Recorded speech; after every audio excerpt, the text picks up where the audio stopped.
بسم اللہ الرحمن الرحیم۔ حضرت آسیہ رضی اللہ عنہا کے عشق محبت کی داستان۔ اب آپ کو ایک ملکہ کا واقعہ بتاتا ہوں کہ اس کو اللہ تعالیٰ کے ساتھ کس قدر محبت تھی۔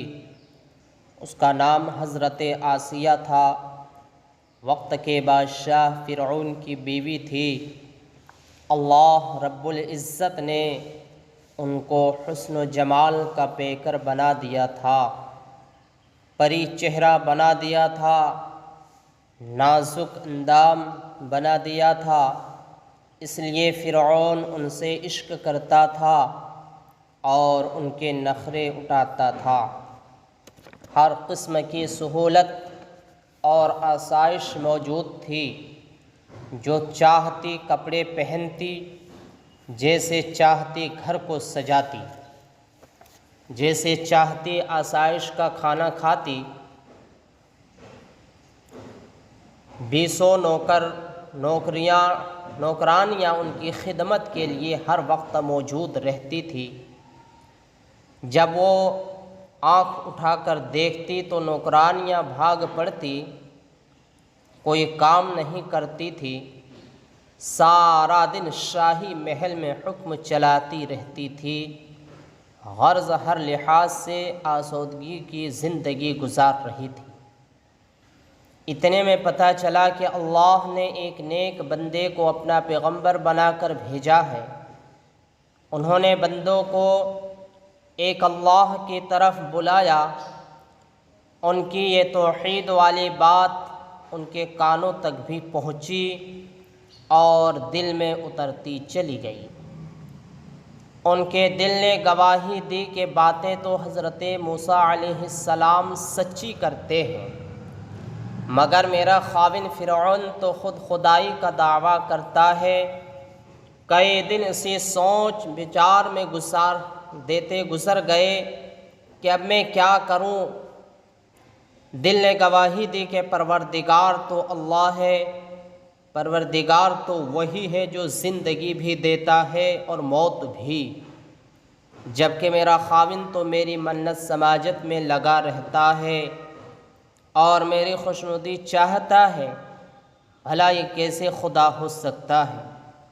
مگر چونکہ عورت تھی اس لیے دوسری طرف خوف بھی آتا تھا کہ اگر میں نے کوئی بات کی تو میری یہ سب سہولتیں چھین جائیں گی اور مجھ پر مصیبتیں پڑ جائیں گی۔ لیکن دل نے گواہی دی، آسیہ، یہ دنیا کی آسائش تھوڑی ہے، یہ سب عارضی باتیں ہیں، آخرت کی آسائش اصل چیز ہے۔ حضرت موسیٰ علیہ السلام جو پیغام لے کر آئے ہیں وہی باتیں سچی ہیں، چنانچہ چوری چھپے اللہ رب العزت پر ایمان لے آئی اور حضرت موسیٰ علیہ السلام کو بھی اپنے ایمان کے بارے میں بتلا دیا۔ اب دل میں اللہ کی محبت آ گئی، سوچ کا انداز بدل گیا۔ اب رہتی تو فرعون کے پاس تھی مگر دل فرعون سے دور ہو گیا، فرعون سے نفرت ہونے لگ گئی۔ محل میں رہتی تھی مگر دل میں ایمان رچ بس چکا تھا۔ فرعون کو شروع میں تو پتہ نہ چلا، بالآخر ایک ایسا وقت آیا کہ فرعون کو ان کی باتوں کے انداز سے پتہ چل گیا، کیونکہ جب فرعون حضرت موسیٰ علیہ السلام کی باتیں کرتا تھا تو یہ بڑے غور سے سنتی تھی، جب وہ اللہ تعالیٰ کی باتیں کرتا تھا اس وقت ان کے تاثرات بدل جاتے تھے۔ ایک دم بھی محبت چھپ نہ سکی جب تیرا کسی نے نام لیا۔ جب فرعون ان کے سامنے اللہ کا نام لیتا تھا تو بھڑک اٹھتی اور اللہ تعالیٰ کی محبت کا سمندر دل میں ٹھاٹھیں مارنے لگتا۔ چنانچہ فرعون پر بات کھل گئی کہ میری بیوی تو حضرت موسیٰ علیہ السلام پر ایمان لا چکی ہے۔ اس نے بڑا سمجھایا کہ تو ایسا نہ کر، میں تجھ سے پیار کرتا ہوں اور تجھے ہر قسم کی سہولت حاصل ہے۔ کہنے لگی کہ نہیں، حقیقت تو وہی ہے جو میرے دل میں اتر چکی ہے، میں اس کو بالکل نہیں چھوڑ سکتی۔ چنانچہ باتیں ہوتی رہیں اور وقت گزرتا گیا۔ ایک دن جب فرعون بڑی محبت کا اظہار کر رہا تھا تو انہوں نے اپنے خاوند کو سمجھایا کہ جب آپ مجھ سے اتنی محبت کرتے ہیں تو میری بات مان لیں کہ آپ بھی حضرت موسیٰ علیہ السلام پر ایمان لے آئے۔ فرعون کا دل اس وقت موم ہو گیا، کہنے لگا میں جاتا ہوں ان کے پاس اور ایمان لے آتا ہوں۔ چنانچہ وعدہ کر کے چل پڑا۔ ابھی راستے ہی میں تھا کہ اسے حامان مل گیا۔ وہ اس کا وزیر تھا، بڑا مشیر تھا۔ فرعون نے کہا کہ میں نے دل میں ارادہ کر لیا ہے کہ میں موسیٰ علیہ السلام کے پروردگار پر ایمان لے آؤں۔ حامان یہ سن کر کہنے لگا توبہ توبہ، غلام کا خادم بننے سے تو زیادہ بہتر ہے کہ آدمی آگے جا کر جہنم کے عذاب میں جل مرے۔ فرعون پر اس کی بات اثر کر گئی، لہٰذا فرعون وہیں سے واپس لوٹ گیا۔ کہنے لگا ہاں میں غلام کا غلام نہیں بن سکتا، چنانچہ ایمان لانے سے انکار کر دیا۔ جب وہ منکر بن گیا تو حضرت آسیہ نے اس کو لعن طعن کی کہ تو اپنے وعدے سے پھر گیا۔ جب دونوں میاں بیوی میں باتیں ہوئی تو فرعون غصہ میں آ کر کہنے لگا کہ میں تجھے مزہ چکھا دوں گا۔ وہ کہنے لگی پھر تو جو تو کر سکتا ہے کر لے۔ چنانچہ سہولتوں اور آسائشوں پر لات مار دی اور ساری نعمتوں کو پیچھے پھینک دیا۔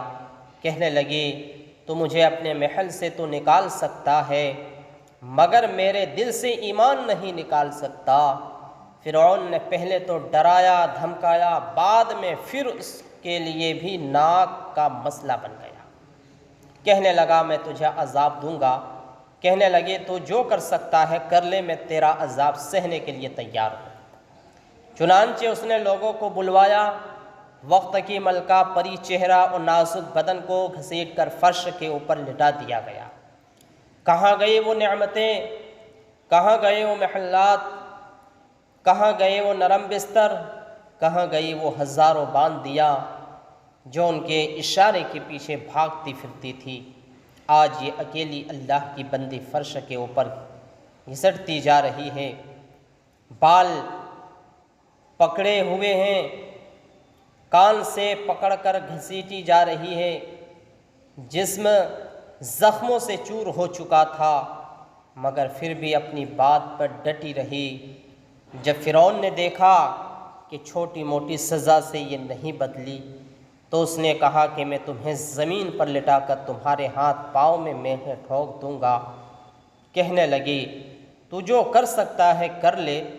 چنانچہ ان کو لٹا دیا گیا اور ان کے ہاتھ کو زمین کے اوپر رکھ کر درمیان میں لوہے کی ایک بڑی میخ ٹھوک دی گئی۔ تکلیف ہو رہی تھی مگر جانتی تھی کہ تکلیف اللہ کی خاطر ہے۔ پھر دوسرے ہاتھ کو اسی طرح زمین پر رکھ کر میخ ٹھوکی گئی، پھر پاؤں میں کو اسی طرح زمین پر رکھ کر میخیں ٹھوکی گئی۔ فرعون نے کہا تمہارے جسم کے کپڑے اتار لوں گا اور پھر تمہاری کھال کو اتار دوں گا۔ کہنے لگی تم جو کر سکتے ہو کر لو مگر میں اپنے ایمان سے باز نہیں آؤں گی۔ چنانچہ جیتے جاگتے ان کے جسم سے کھال اتارنا شروع کر دی۔ ذرا سوچئے تو صحیح، آج بکرے کی کھال اتاری جا رہی ہو تو نرم دل کا آدمی اس کو بھی دیکھ کر پریشان ہو رہا ہوتا ہے۔ وہ تو عورت ذات تھی، زمین پر لیٹی ہوئی تھی، ہاتھ پاؤں ہلا نہیں سکتی تھی، سر ایک جگہ پڑا ہوا تھا اور ان کے جسم سے چاقوؤں اور ریزر کے ذریعے ان کی کھال کو جدا کیا جا رہا تھا، زخم لگائے جا رہے تھے، تکلیفوں پہ تکلیفیں اٹھائی جا رہی تھی مگر سمجھتی تھی کہ یہ سب کچھ میرے پروردگار کی طرف سے ہے۔ اس پریشانی کے عالم میں انہوں نے اپنے پروردگار کو پکارا۔ دنیا کا تو جو ساتھی تھا وہ اب دشمن بن چکا تھا، اب تو اصل سہارا باقی رہ گیا تھا۔ اسی ذات کو ندا دی کہ رب ابنی لی عندک بیتا فی الجنہ، اے اللہ مجھے محل سے نکالا جا رہا ہے لیکن تو مجھے اپنے پاس محل عطا فرما دے۔ اے اللہ یہاں فرعون نے تو اپنے سے دور کر دیا ہے مگر میں تو تیرا ساتھ چاہتی ہوں، مجھے فرعون کا ساتھ نہیں چاہیے۔ اس لیے جب بات کرنے لگی تو یہ نہ کہا کہ اللہ مجھے محل عطا کر دے، بلکہ جنت سے پہلے بیتن کا لفظ کہا۔ مفسرین نے لکھا ہے کہ وہ محل تو چاہتی تھی مگر اللہ کے پاس چاہتی تھی، اپنے دلدار کے پاس چاہتی تھی، اپنے محبوب حقیقی کے پاس چاہتی تھی۔ اور پھر کہا ہے وَنَجِّنِي مِن فِرْعَوْنَ وَعَمَلِهِ، اور مجھے فرعون سے اور اس کے عملوں سے نجات عطا فرما۔ اتنی ذہین تھی کہ یہ نہ کہا کہ اللہ مجھے فرعون سے نجات دینا، کیونکہ اگر فرعون سے نجات مل بھی جاتی تو کسی اور کے پاس چلی جاتی اور وہ بھی فرعون کی مانند ہوتا۔ اس لیے دو دعائیں مانگی۔ سبحان اللہ، کیسی کامل دعا مانگی۔